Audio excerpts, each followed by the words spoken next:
বন্ধুসকল ভাবিলোঁ ৰাতিপুৱা আজি ভাজি ভাত খাওঁ, সেইটো কাৰণে কেৰাহী পাতি ল'লোঁ। যিহেতুকে তেল গৰম হৈ গ'ল, এইফালে আছে পিঁয়াজ দি দিলোঁ। যিহেতুকে আজি তেল মাৰি ভাজি ভাত খাম। কাৰণ এইফালে চব আলু, লাই, পালেং, খুতৰা আৰু মানিমুনি। বন্ধুসকল সকলোখিনি আছে থলুৱা পাচলি, ধুনীয়াকৈ ভাজিম আৰু এসাঁজ খাম আৰু আপোনালোকক দেখাম।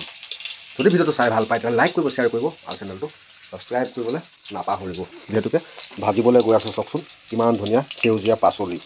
আৰু এইফালে পিঁয়াজ দি দিলোঁ, ধুনীয়াকৈ ভাজি লওঁ। বাকীখিনি সকলোখিনি দেখাই থাকিম, চাই থাকিব। যদি ভিডিঅ'টো চাই ভাল পায় তেতিয়াহ'লে নহয়নে শ্বেয়াৰ কৰি অকণমান আগুৱাই দিব আৰু এয়াই হ'ল আমাৰ ভঙা পজা কল। চাওক এতিয়া লাহেকৈ দি দিম সেউজীয়া পাচলি। কিমান ধুনীয়া সেউজীয়া পাচলি। বন্ধ কেমেৰাৰ আঁৰতে নিমখ হালধি দি ল'লোঁ বন্ধুসকল। এতিয়া ধুনীয়াকৈ লৰাই বগৰাই মানে আকৌ দিম ঢাক মাৰি। ধুনীয়াকৈ দেখিছে নাই? এতিয়া চাওক এতিয়া লাহেকৈ লৰাই ল'ম, লৰাই মেলি ধুনীয়াকৈ ঢাক মাৰি অকণমান সময় ভাপ দিম, মানে ভাপত দিম ন, কি কয় বন্ধুসকল? এই চাওক হালধি একেবাৰে জাং জাংকৈ ওলাই পৰিছে আৰু দি দিছোঁ ন সৰহকৈ, কাৰণ যিহেতুকে সৰহকৈ মানে হালধিটো খালে ভাল, কাৰণ লোকেল হালধি স্বাস্থ্যৰ কাৰণে ভাল।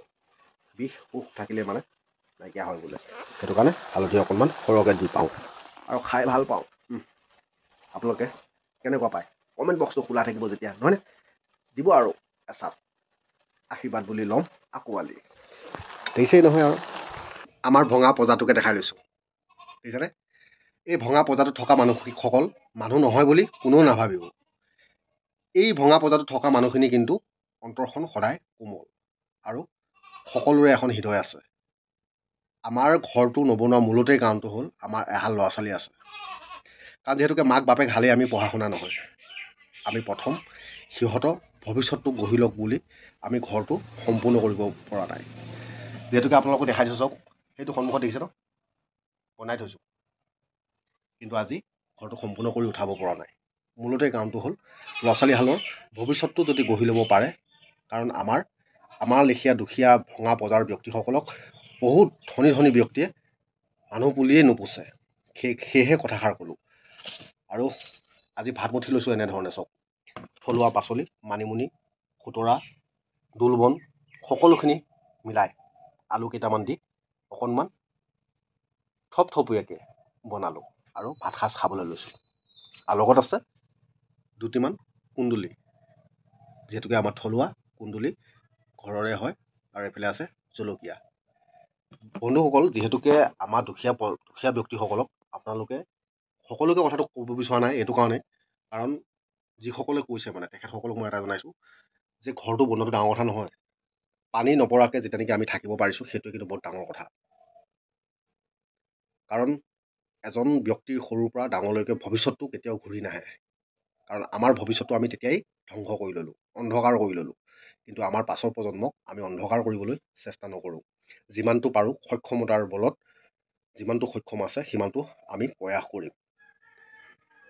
যি দুটকা এটকা ইনকাম কৰোঁ তাৰ পইচাৰে ল'ৰা ছোৱালীহালক পঢ়োৱাতহে এতিয়া বৰ্তমান ব্যস্ত হৈ আছোঁ। ঘৰ বনোৱাটো ডাঙৰ কথা নহয়। পুৰুষ হৈ জন্ম লৈছোঁ যেতিয়া এদিন নহয় এদিন ঘৰখন বনাবই লাগিব আৰু বনাব। এদিন যদি জীয়াই থাকোঁ আপোনালোকক কেনেধৰণে ঘৰ বনালোঁ নিশ্চয় দেখাম। হয়তো অন্যৰ কাৰোবাৰ দৰে হয়তো নোৱাৰিব পাৰোঁ, কিন্তু মূৰত পানী নপৰাকৈ থাকিব পৰাকৈ হ'লেও অকণমান বনাম। তাকো আপোনালোকৰ আশীৰ্বাদ আৰু মৰম লাগিব। এয়া চাওক এতিয়া ভাত এনেধৰণে ল'লোঁ, ভাতটো খাই লওঁ। আৰু ইনভাৰ্টাৰটো এডোখৰতে আছে, যিহেতুকে ইনভাৰ্টাৰটো থ'বলৈও জেগা এডোখৰ নাই। কিনো ক'ম, ডাইনিংখন লৈ মই আজি ক'ত থ'ম? ডাইনিংখন নালাগে, আমি হ'লোঁ মজিয়াৰ মানুহ, মজিয়াতে খাব পাৰোঁ। কিন্তু এতিয়া যিহেতুকে জানমণি ভাত বৰ্তমান নাখায়, সেইটো কাৰণে মই এনেধৰণে লৈ মই এনেধৰণেই খাই দিলোঁ। কাৰণ জানমণি গৈছে জলপান খাবলৈ।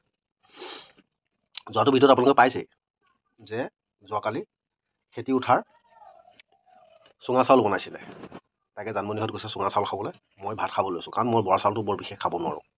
জয় শ্ৰীৰাম। আমি কেপি শিখৰ বিচাৰি নুফুৰোঁ। আমি ৰাতিপুৱা সদায় এনেধৰণে এমুঠি ভাত খাওঁ, কিবা এটা ভাল লাগে মানে। সেয়েহে সকলোকে অনুৰোধ জনাওঁ, হোটেলত গৈ পেলাই চাওমিন খোৱাতকৈ ঘৰত যি পায় সুদাই নিকাই হওক এমুঠি ভাত খাবলৈ চেষ্টা কৰক। ভাতৰ জোৰটো সমান কেতিয়াও জোৰ হ'ব নোৱাৰে আমাৰ অসমীয়া মানুহৰ।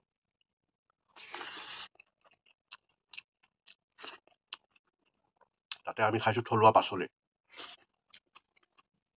এইফালে কেঁচাকৈ কুন্দুলি।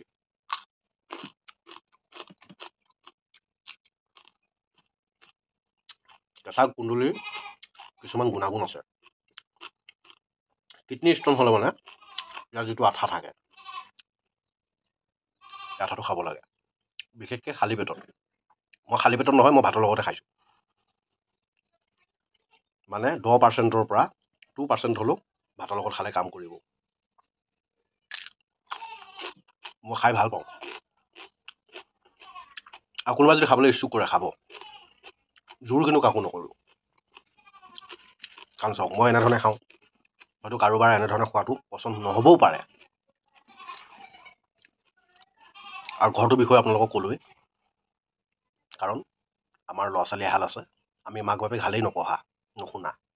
সেইটো কাৰণে তেখেতসকলৰ ভৱিষ্যতটো প্ৰথমে গঢ়ি লওক, তাৰ পাছত যদি জীয়াই থাকোঁ নিশ্চয় ঘৰটোকে বনাম, কিয় নবনাম।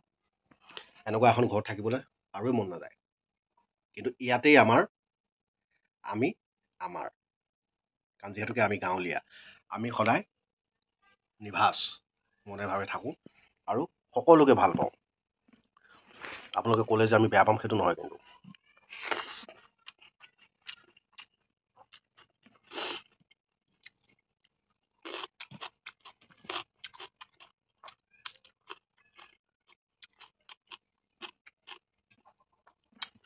কাৰণ মাটিৰ পৰাই ডাইনিং হৈছে, হাবি মানে জংঘলৰ পৰা, গছৰ তলৰ পৰা বিহু যেনেকৈ চোতাল আহি পালেহি, গাঁৱৰ পৰাই গৈ চহৰ স্থাপিত হৈছে।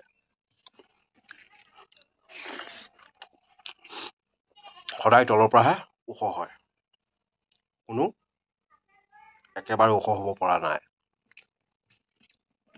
লাহে লাহে সদায় তুঁহ জুই যেনেকৈ উমি জ্বলে তেনেধৰণে হ'ব লাগে। হঠাতে ধনী হ'ব বিচাৰিব নালাগে।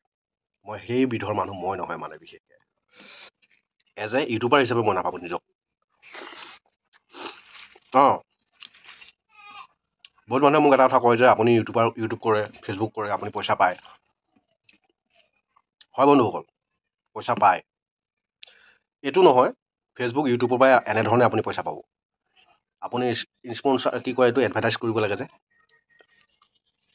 স্পনচাৰ নাই কি কয় যে, সেইটো কৰিলেহে পইচা পাব। কাৰণ যিহেতুকে মই আজিলৈকে সেইবিলাক কৰি পোৱা নাই। এটা ভিডিঅ' ঢালিলে হাজাৰ হাজাৰ টকা নাপায়। যিসকলে ইউটিউব ফেচবুক কৰি পানি পইচা লৈ পানি গাড়ী কিনিছোঁ, কিবা কৰিছোঁ বুলি কয় নহয়, সিহঁতৰ মুখত চ'তপাত লগাব লাগে, চ'তপাত। বুজি পালে নাই? উঠি অহা প্ৰজন্মক গেম খেলিবলৈ শিকোৱা ব্যক্তিসকল কোন বাৰু জানেনে আপোনালোকে? আমাৰ লেখীয়া ভিডিঅ' ক্ৰিয়েটৰসকল, যিসকল টপাৰ, যিসকলে লেট্ৰিনটো ফিটা কাটে, যিসকলে ক'বলৈ লাজ লাগে, নকওঁ। কাৰণ বেলেগৰ কথা কৈ পানি মই আকৌ নিজক নিজেই বেয়া কৰিব চেষ্টা নকৰোঁ মানে।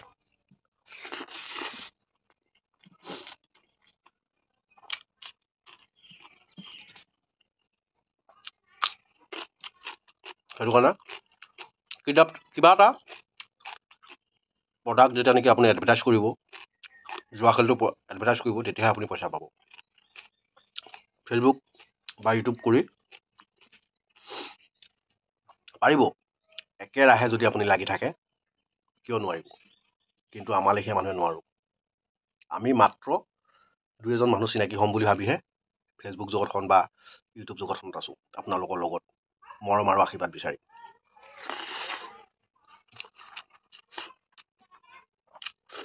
আজি কেনিবা গৈছোঁ, হঠাৎ আপোনালোকৰ কোনোবা এজনে মাত লগাইছে,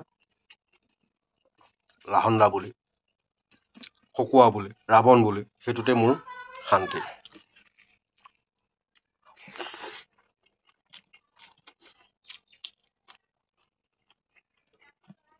মই কিন্তু পইচা লোভত ফেচবুক বা ইউটিউব কৰি থকা নাই। মই ফেচবুকত যেতিয়া 45,000 হৈছে তেতিয়া মোক মনিটাইজ কৰি দিছিলে এজন ব্যক্তিয়ে, গুৱাহাটীৰ দীপাংকৰ কাশ্যপ। নহ'লে মই একোৱেই নাজানো, মাত্ৰ ভিডিঅ' দিব লাগে, মানুহ চিনাকি হ'ব লাগে, মই সিমানটোৱে জানো।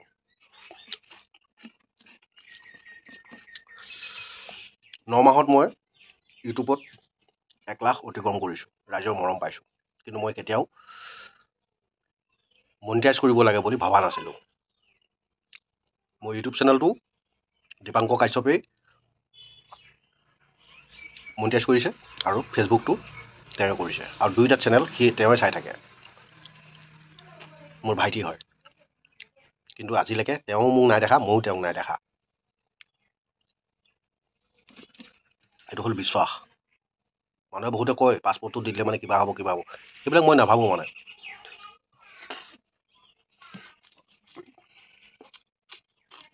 মোক মাৰি যদি খাব পাৰে খাওক, আৰু ফেচবুকৰ পৰাই হওক ইউটিউবৰ পৰা যি এটকা পাওঁ তাকো মই চাহ খাবৰ কাৰণে খৰচ এটা দিওঁ। কিয় দিওঁ গম পায়নে? আৰু মই যিটো নাজানিলোঁ সেইটো সি মোক শিকালে।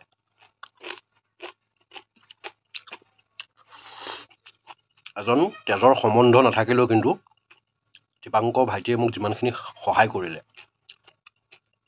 জীৱনত পাহৰিব নোৱাৰোঁ।